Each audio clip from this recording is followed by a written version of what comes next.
রাজ্যের মুখ্যমন্ত্রী ডক্টর মানিক সাহা যখন রাজ্যের মানুষকে অত্যাধুনিক স্বাস্থ্য পরিষেবা দেওয়ার বিষয়ে অক্লান্ত পরিশ্রম করছেন, তখন শান্তিরবাজার জেলা হাসপাতালে একাংশ নার্সের কারণে কিন্তু চিকিৎসা পরিষেবার অবনতি হচ্ছে বলেই অভিযোগ উঠে আসছে।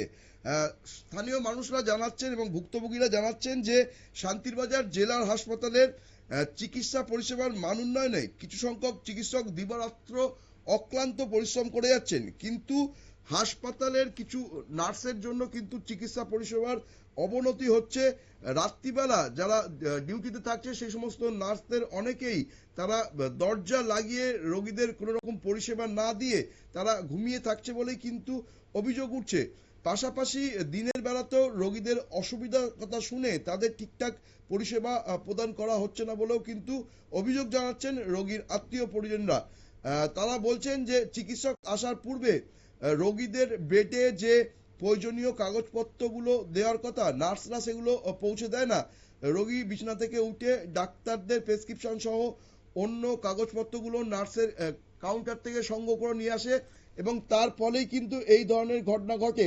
নার্সদের একাংশের জন্যই কিন্তু রাজ্যের যে স্বাস্থ্য পরিকাঠামো রয়েছে অন্য জায়গায় যে অত্যাধুনিক পরিষেবা দেয়া হচ্ছে সেই পরিষেবা কিন্তু শান্তিরবাজার জেলা হাসপাতালে পাওয়া যাচ্ছে না বলেই অভিযোগ, এবং এই অভিযোগের তীর কিন্তু নার্সের একাংশের দিকে। এই বিষয় নিয়ে ঠিক কি বলছেন রোগীর আত্মীয় পরিজনরা, তাদের অভিযোগ কি আমরা শুনে নেব তাদের মুখ থেকেই। মায়েরা অনেক সময় মনে করেন হাত ফুলে যায় বা স্যালাইন বন্ধ হয়ে গেলে ডাক দিলে এমন তারা বিরক্ত না। তারপরে ডাক্তার মনে করেন অনেক সময় 11:30 12টা, পরশু দিন রাত্র 1:00টার সময়। আজকে আইছেন? আজকাল কোনো আমি আসি বাড়িতে কোথায় না, সকালবেলা আসি একটা সকালে 7টার সময় 7:30টার সময় করেছি। এবার আমি 8টা 8:30 থেকে বাড়ি গেছি আর আসি না কোন হসপিটাল? হ্যাঁ, কোন হসপিটাল? শান্তিবাজার। নার্সরা কি দেবে?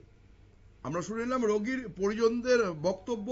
চিকিৎসকদের পাশাপাশি কিন্তু একটা জেলা হাসপাতালে নার্সদেরও যথেষ্ট কার্যক্রম থাকে এবং তারা সেগুলো না করে রোগীদের সাথে বঞ্চনা করছে বলেই কিন্তু অভিযোগ উঠছে।